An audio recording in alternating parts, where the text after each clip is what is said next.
କୁକୁଡ଼ା କଣ ପାଇଁ ମାରିକି ଖାଇବା ନିୟମ? କୁକୁଡ଼ା ମାରି ଖାଇବା ମାନେ ଭଗବାନ ତନ୍ତି କହିଛି 15 ଥର ତମେ କୁକୁଡ଼ା ଜନ୍ମ ପାଇବ। ତମେ ଅଭିଶାପ ମିଳୁଛି ଅଭିଶାପ କୁକୁଡ଼ା ମିଳିଛି ଆମକୁ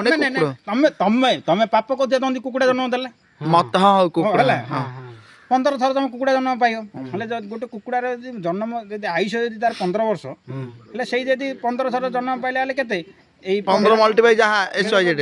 ହେଲା ହେଲେ ତୁ 15 ବର୍ଷ ତୁ 150 ବର୍ଷ 200 ବର୍ଷ ତତେ ଷ୍ଟ୍ରଗଲ୍ କରିକିରି ଲାଇଫ୍ ତୋର ଡେସ୍ ହେଇଯିବ। ନାଇଁ ତୋ ଲାଇଫ୍ ଟାଇମ୍ ଲାଗିବ ଟାଇମ୍ ଲାଗିବ ତୋର ସେତିକି ତ ମାନେ ଯୋଉଟା ପାପ କରି ତୁ ଯୋଉ କୁକୁଡ଼ା ଜନ୍ମ ପାଇଛୁ ସେଟା ପୂର୍ଣ୍ଣ କରିବା ପାଇଁ ତତେ ଯଦି ଆମେ 2 ଥର 3 ଥର ବର୍ଷେ 4 ଥର ମାରି 15 ଥର ଖାଇଦେଲୁ ବୋଲେ ଗୋଟେ ବର୍ଷ ତୋର ଗୋଟେ କୁକୁଡ଼ା ଆୟୁଷ ଏବେ ବର୍ତ୍ତମାନ 30